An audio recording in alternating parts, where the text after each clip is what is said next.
हम लोगों की एक ही ख्वाहिश है और वो ख्वाहिश आप सबको पता है कि सिंध के अंदर, पाकिस्तान के अंदर अगर गरीब का एक वोट आप नहीं बर्दाश्त कर सकते तो मैं समझता हूं ये खतरनाक बात है, क्योंकि गरीब के पास एक वोट है, उस वोट को भी अगर वो इस्तेमाल न करे और फैसला कोई और कर दे तो वो अब गरीब बर्दाश्त नहीं करेगा। ये गयूर गैरतमंद सिंध की आवाम है जिसने वतन या कफन, आजादी या मौत साम्राज्य के सामने नारा लगाया था। अब लगता है ऐसे कि शायद आप वाइसराय बना के आकू के बेटे को सिंधियों के ऊपर मुसल्लत करना चाहते हैं। वो एक पीढ़ी से बकरा आया था कुर्बानी का, तो वो 2 दिन पहले पता चला, ठट्ठे के जलसे में चिल्ला रहा था।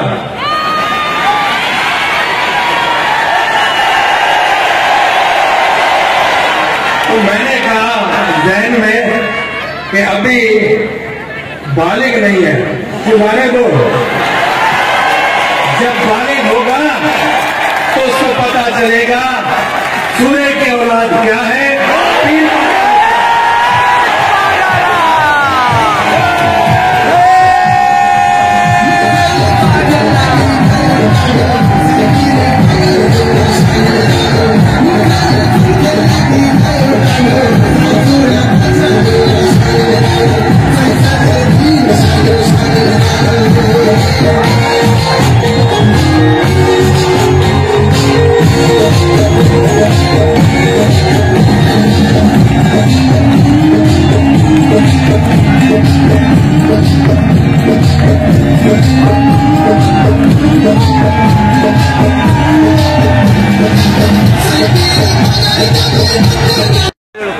चंद साल पहले हैदराबाद में गाड़ियों की दलाली करता था, वो भी बोलने लग गया बहुत ज्यादा।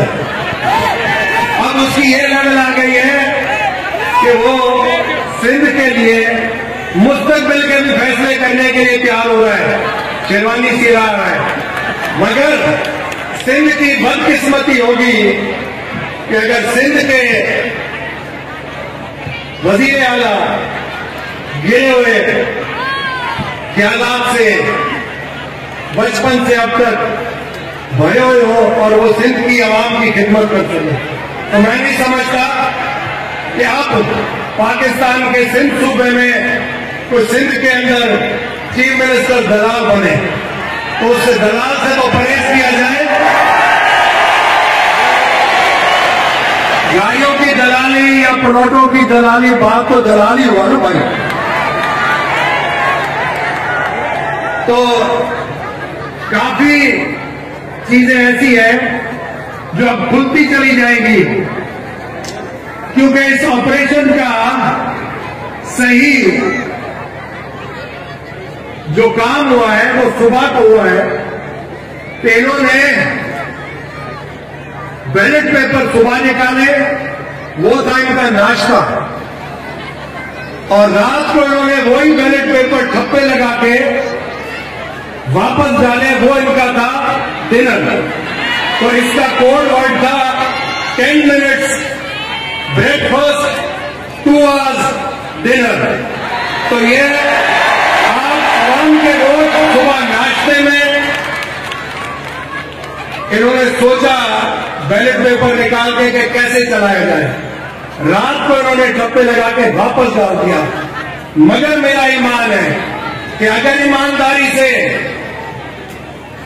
इसके ऊपर इंक्वायरी होती है तो इसके अंदर कोड आते हैं बीच में, हर बुक के बाद उसके अंदर फॉर्म 46 के अंदर सारा वाज़ेह होता है कि इस सीरीज से लेकर इस सीरीज तक ये चला, दूसरी का फिर सीरीज में चलता है, बीच में जाके एक स्टैंप लगता है, फिर वापस चलता है।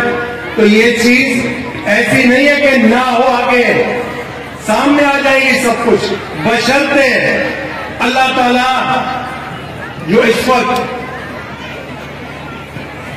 कर सकते हैं फैसला और करवा सकते हैं फैसला, उनको ईमान की ताकत है।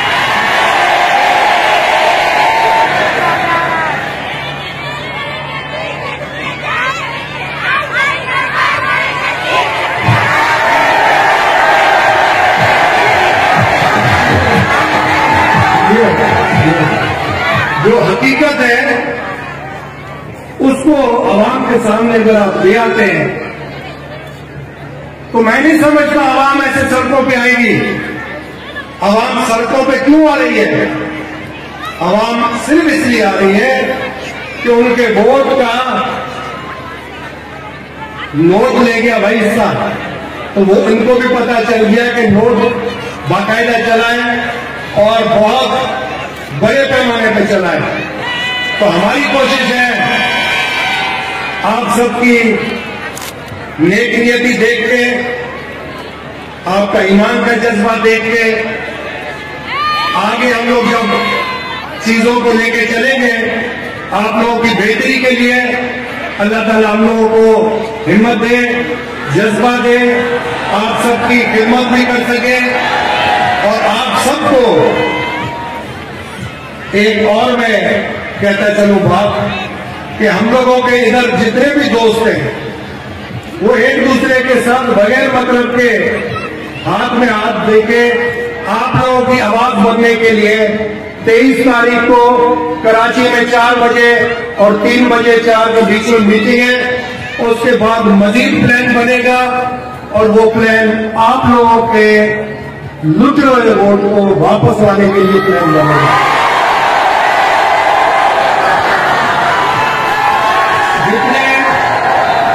जितने हमारे इधर बहनें, बेटियां, माएं बैठी हैं, उनको भी मेरी गुजारिश है कि आप लोग अपने मुस्तकबिल के लिए जरूर चाहोगे कि आपकी बच्चियां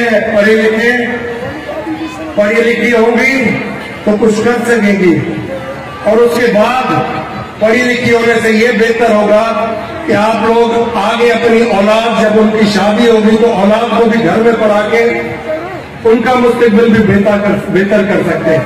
मगर शर्त यह है कि ना इधर रोड है, जो बने हुए थे वो बर्बाद हो गए, MNR के पैसे गए, न स्कूल है उसके MNR के पैसे भी गए, न दवाइयां हैं, न अस्पताल है, न ही कोई ऐसा निजाम है जिसके अंदर आप लोग महफूज समझ के अपना आगे का कोई कारोबार सोचे। तो हर तरफ ऐसा निजाम बन गया है कि एक खौफ की फिजा है, और अल्लाह करे खैर, हम चाहते हैं कि आप लोगों के लिए पाकिस्तान में अमन ही अमन हो, हर सूबा आपको वेलकम करे, आपके पास तालीम इतनी हो और इस मुल्क के बाहर भी आप जा सके, तालीम याफ्ता होके इस मुल्क की भी खिदमत कर सके। तो मेहरबानी करके आप अपनी बच्चियों को जरूर पढ़ाएं, जितना पढ़ेंगी उसका मुस्तकबिल बच्ची का भी होगा, बच्ची के आगे शादी के बाद आगे जिंदगी में भी बेहतर होगा।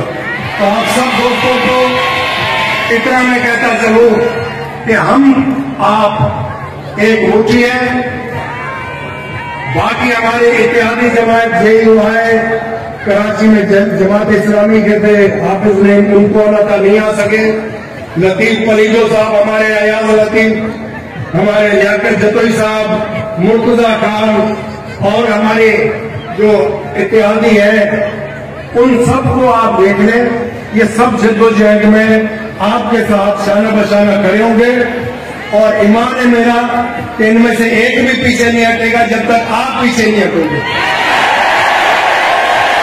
जब तक आप साथ दोगे, जब तक आप बुलाओगे, हम आपके पास हाजिर होते रहेंगे।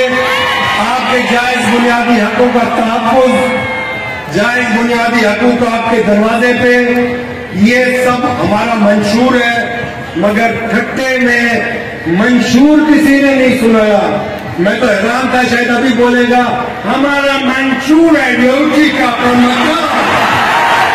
ना गरीब के पास रोटी बची, न कपड़ा बचा, न मकान बचा। उसने मंशूर नहीं सुनाया, उसने पीर पगारा साहब पे बात की, मौलाना फजल रहमान पे बात की, सदरुद्दीन शाह पे बात की। मगर सदरुद्दीन शाह यही बोलेगा तेरा बेटा मंशूर भूल गया तू, तेरा मंशूर तुझे याद क्यों नहीं है? तो तूने कहा था रोटी कपड़ा और मकान, ऊपर से कहा था मरसू मरसू सिंह जैसू, सिंह तो पुणे का भी भूल जा सकते।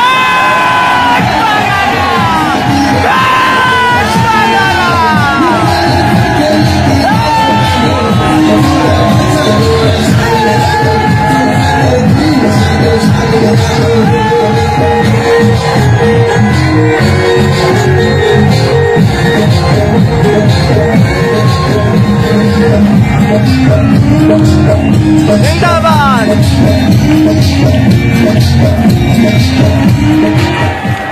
तो 10 रुपये की मंशूर बिल का था इलेक्शन से पहले, जिसमें काशिफ अब्बासी साहब ने इससे पूछा कि आप जो मंशूर बना रहे हो 10 रुपये की, ये हमारे मुल्क की मैशियत को देखते हुए नामुमकिन है और ना आप ये मंशूर आवाम तक पहुंचा सकते हो। तो उस वक्त इसने कहा कि आवाम को ख्वाब दिखाने में जाता क्या है, वही आवाम आज सामने खड़ी है, ख्वाबों की दुनिया खत्म, अब आवाम सामने है। आंखें खोल के देखो, आवाम ख्वाब नहीं देख रही, ये आवाम हकीकत में सामने खड़ी है। तो आप यूं ही डटे रहो, हिम्मत से डटे रहो। अल्लाह ताला आपको खुश रखे, आबाद रखे, खुशरती को घर में आबाद हो जो दुनिया में आखिरत में आला मकाम अता फरमाए अल्लाह ताला का आगे।